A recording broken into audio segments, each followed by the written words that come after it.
اعوذ باللہ من الشیطان الرجیم بسم اللہ الرحمن الرحیم الحمد للہ والصلاۃ والسلام علی رسول اللہ۔ آج ہم النحو الواضح کے الجزء الثالث میں سے العطف کا ٹاپک پڑھیں گے، اور اس کا جو پیج نمبر ہے وہ ہے 147۔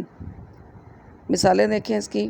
نضج الخوخ والعنب، نضجہ پک گئے، الخوخ آڑو، والعنب اور انگور۔ دوسری مثال ہے اکلت الخوخ والعنب، اکلت میں نے کھایا، الخوخ آڑو، والعنب اور انگور۔ تیسری مثال ہے ھذا شجر الخوخ والعنب، ھذا یہ شجر درخت ہے، الخوخ آڑو کا، والعنب اور انگور کا، یہ آڑو اور انگور کا درخت ہے۔ اگلا گروپ دیکھیں مثالوں کا دوسرا۔ ترعد السماء وتبرق، آسمان گرج رہا ہے اور چمک رہا ہے۔ یخاف الاطفال من ان ترعد السماء وتبرق، یخاف ڈرتے ہیں، الاطفال بچے، من سے، ان کے، ترعد گرجے، السماء آسمان، وتبرق اور چمکے، یعنی آسمان پر بجلی کڑکے اور چمکے تو اس سے بچے ڈرتے ہیں۔ ان ترعد السماء وتبرق فلن نخرج، ان اگر، ترعد گرجا یا کڑکا، السماء آسمان، وتبرق اور چمکا، فلن نخرج تو ہم ہرگز نہیں نکلیں گے۔ اس میں مختلف اعرابی حالتوں میں حرف عطف کا استعمال ڈسکس کیا گیا ہے۔ ہم اس کی بحث کو پڑھنے کے بعد اس کو پھر مزید ڈسکس کرتے ہیں۔ بحث دیکھیں اس کی۔ انظر الامثلۃ السابقہ، انظر دیکھیے، الامثلۃ السابقہ گزشتہ مثالوں کو، تجدو آپ پائیں گے، کل منہا ان میں سے ہر ایک کو، یشتمل وہ مشتمل ہے، علی لفظین دو لفظوں پر، تتوسط درمیان میں ہے، بینہما ان دونوں کے، واؤ واؤ کا لفظ، تفید جو فائدہ دے رہا ہے، اشتراکہما ان کے اشتراک کا، فی الحکم اسی حکم میں، یعنی ناضجہ کا جو فعل تھا اس کا الخوخ فاعل تھا نا، الخوخ اس کا فاعل ہے۔ اب چونکہ واؤ آیا اس کے بعد، یعنی الخوخ اور العنب کے درمیان میں کیا ہے، واؤ ہے، تو جو حکم الخوخ کا تھا وہی حکم العنب کا ہے۔ خوخ کا حکم کیا تھا کہ وہ فاعل ہے، پیش ہے نا اس کے اوپر، فاعل مرفوع ہوتا ہے، ٹھیک ہے نا۔ ایسا اسم جس سے پہلے کوئی فعل آئے اور وہ اسم مرفوع ہو تو وہ کیا ہوتا ہے، اسم مرفوع تقدمہ فعل، وہ فاعل ہوتا ہے۔ تو الخوخ فاعل تھا، تو فاعل کے بعد جب عطف آیا واؤ، اور اس کے بعد پھر ایک اور اسم لایا گیا وہ بھی مرفوع ہے، تو دونوں ہی فاعل ہیں، خوخ بھی فاعل ہے اور العنب بھی فاعل ہے، دونوں کا حکم ایک ہے۔ حکم کیا ہے کہ دونوں فاعل ہیں۔ تفید اشتراکہما فی الحکم، وہ فائدہ دیتا ہے ان دونوں کے حکم میں مشترک ہونے کا۔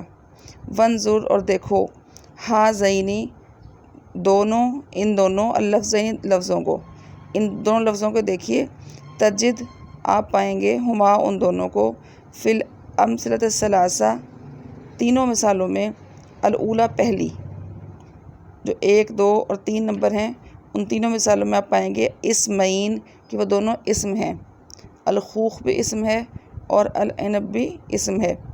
وفی الثلاثۃ الثانیہ، اور جو 3 مثالیں ہیں دوسرے گروپ کی، 4، 5 اور 6 نمبر، اس میں آپ پائیں گے ان کو فعلین، وہ فعل ہیں، ترعد بھی فعل ہے اور تبرق بھی فعل ہے، ٹھیک ہے نا، تینوں میں وہی ریپیٹ ہو رہی ہیں۔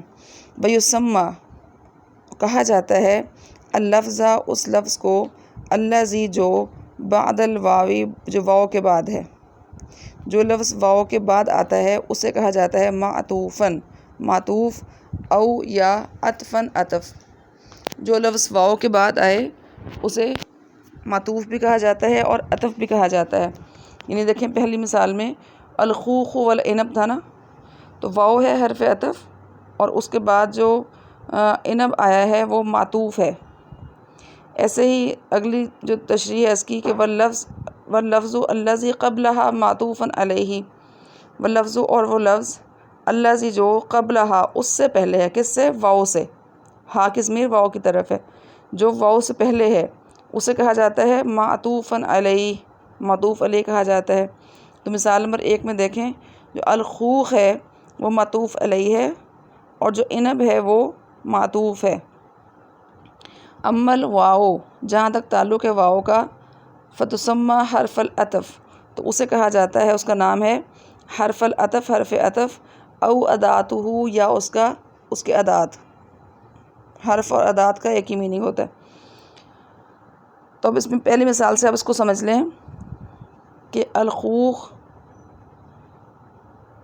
معطوف علیہ ہے، واو حرف عطف ہے اور العنب معطوف ہے، اور دونوں کا حکم ایک ہی ہے، دونوں کیا ہیں؟ اس کے اندر فاعل ہیں، ٹھیک ہے۔ پھر وہ کہتے ہیں کہ آپ یہ دیکھیں وَإِذَا تَأَمَّلْتَ، اور جب آپ غور کریں گے المعطوف، معطوف پر، معطوف کون سا تھا؟ جو بعد میں آتا ہے واو کے، فی جمیع الامثلۃ المتقدمہ، تمام گزری ہوئی مثالوں میں، پیش کی گئی مثالوں میں، وکذالک، اور اسی طرح فی کل مثال آخر، کسی بھی دوسری مثال میں، وجدتہ، آپ پائیں گے، یتبع، کہ وہ پیروی کرتا ہے، المعطوف علیہ، معطوف علیہ کی، فی اعرابہ، اپنے اعراب میں، رفعاً، رفع کے لحاظ سے، و نصباً، اور نصب کے لحاظ سے، و جرًا، اور جر کے لحاظ سے، و جزماً، اور جزم کے لحاظ سے۔ یعنی جو اعراب معطوف علیہ کا تھا، واو سے پہلے حرف کا جو، پہلے اسم کا جو اعراب تھا یا پہلے فعل کا جو اعراب تھا، وہی اعراب واو کے بعد والے اسم کا آئے گا۔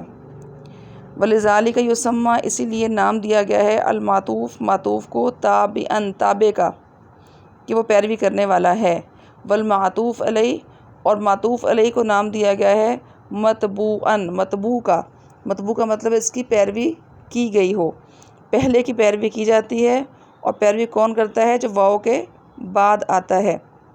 تو اب آپ اس کو دیکھ لیں ان کی چینجنگ کو، کہ پہلی مثال کے اندر نتیجہ فعل تھا اور الخوخ اس کا فاعل تھا، اس کے بعد حرف عطف واو آیا اور ایک اور فاعل لایا، وہ بھی مرفوع ہو گیا، الخوخ بھی مرفوع ہے اور العنب بھی مرفوع ہے۔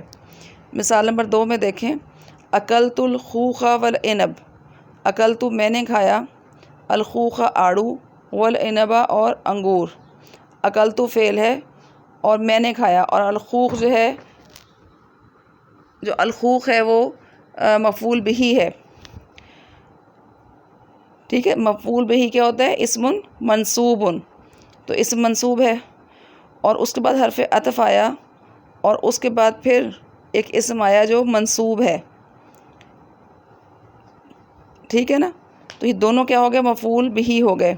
الخوخ مفعول بہ تھا، حرف عطف کے بعد ایک اور اسم منصوب آیا تو وہ بھی مفعول بہ ہے، تو میں نے کھایا آڑو اور انگور۔ نمبر 3 مثال میں دیکھیں ھذا شجر الخوخ والعنب، اب یہ مجرور کی مثال ہے، پہلی مثال مرفوع کی تھی، دوسری مثال منصوب کی تھی، اور تیسری مثال مجرور کی ہے۔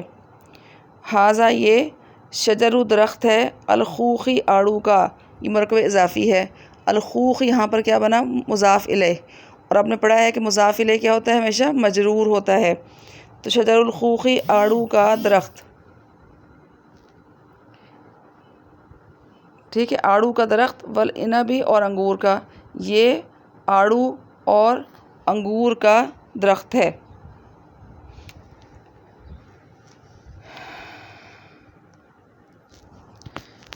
بس یہاں پر الگ الگ آنا چاہیے تھا اس کو، کہ یہ آڑو اور انگور کے درخت ہیں، ھذانی شجرا الخوخ والعنب، کیونکہ ایک ہی درخت نہیں ہوتا، درخت مختلف ہوتے ہیں، لیکن عام اسلوب کے اندر اس کو بیان کیا جا سکتا ہے۔ ہاں جی، نمبر 4 مثال دیکھیں، یہ فعل کی مثال ہے، ترعد السماء وتبرق،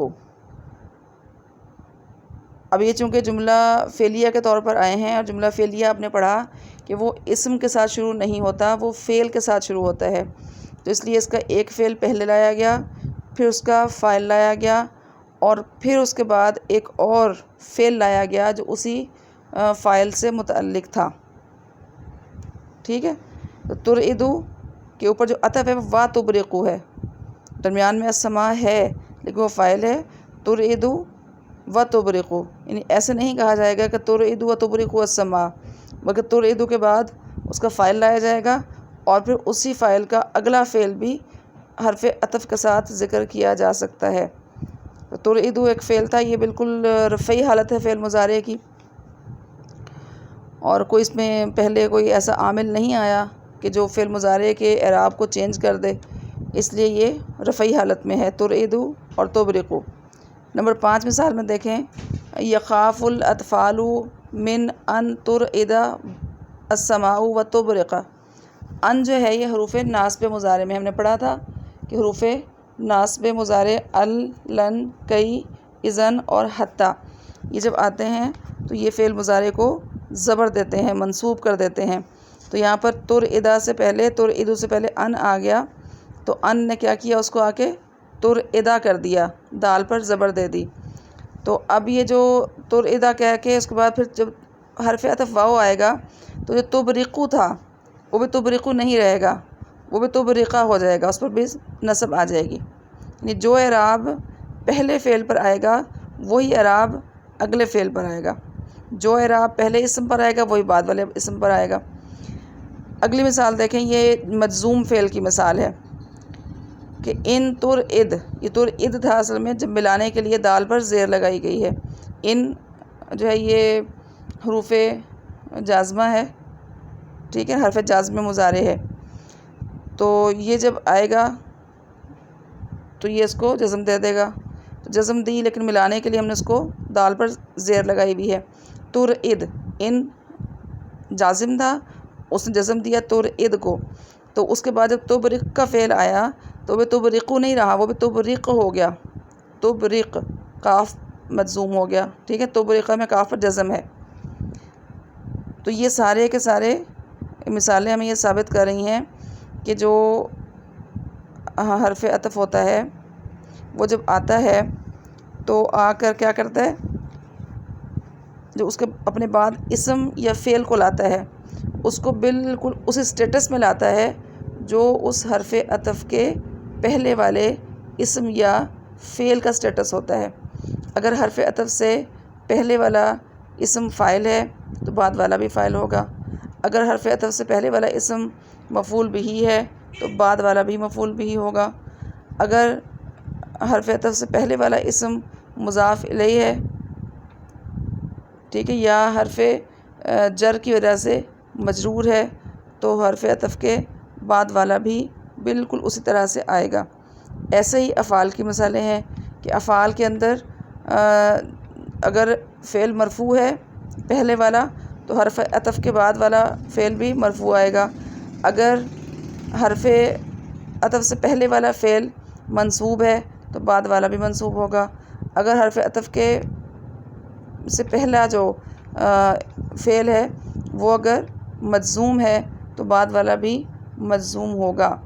تو اس سے کیا ثابت ہوا کہ حرف عطف درمیان میں آتا ہے، اس سے پہلا جو اسم یا فعل ہوتا ہے وہ معطوف علیہ کہلاتا ہے، اور جو بعد والا ہوتا ہے وہ معطوف کہلاتا ہے، اور معطوف پیروی کرتا ہے تمام معاملات میں اعراب کے لحاظ سے اپنے معطوف علیہ کی. اس کے سیکنڈ لاسٹ لائن دیکھیں اس پیج پر، وَهُنَاكَ حُرُوفٌ أُخْرَى، اور یہاں کچھ اور بھی حروف ہیں غیر الواو، واو کے علاوہ، یُعْطَفُ بِهَا، جن کے ذریعے عطف دیا جاتا ہے. یعنی صرف واو ہی حرف عطف نہیں ہے بلکہ 8 اور بھی حروف ہیں. وہیہ، اور وہ ہیں الفا، جسے ہم فا کہتے ہیں، ٹھیک ہے، فَسَنُيَسِّرُهُ لِلْيُسْرَىٰ، وَثُمَّ، اور ثم ہے، وَأَوْ ہے، اور ام ہے، اور لا ہے، اور بل ہے، اور لاکن ہے، اور حتی ہے. اور اس کی تشریح ہے وہ نیکسٹ پیج پر آئے گی، لیکن اس کو ہم آج یہیں اسی قاعدے کو ختم کریں گے۔ نیکسٹ پیج پر قاعدہ دیکھ لیں اس کا، قاعدے کو پڑھ کے ہم ختم کرتے ہیں، اور باقی انشاءاللہ اس کو کل پڑھیں گے، کیونکہ اگلی جو اس کی بحث ہے وہ کافی سمجھنے والی ہے، تو اس کو ہم الگ سے ڈسکس کریں گے انشاءاللہ۔ تو قاعدہ اس کا دیکھیں 148 پیج پر، العطف، جو عطف ہوتا ہے تابعن، تابع ہے، یتوسط بینہ و بین متبوعہ، یتوسط درمیان میں آتا ہے، بینہ اس کے، و بین متبوعہ اور اس کے متبوع کے، احد ہذہ الحروف، احد ایک، ہذہ ان، الحروف حروف میں سے، ان حروف میں سے کوئی ایک ان کے درمیان میں آتا ہے، وہی، اور وہ کیا ہیں حروف عطف کون کون سے ہیں؟ واو ہے، فا ہے، ثم ہے،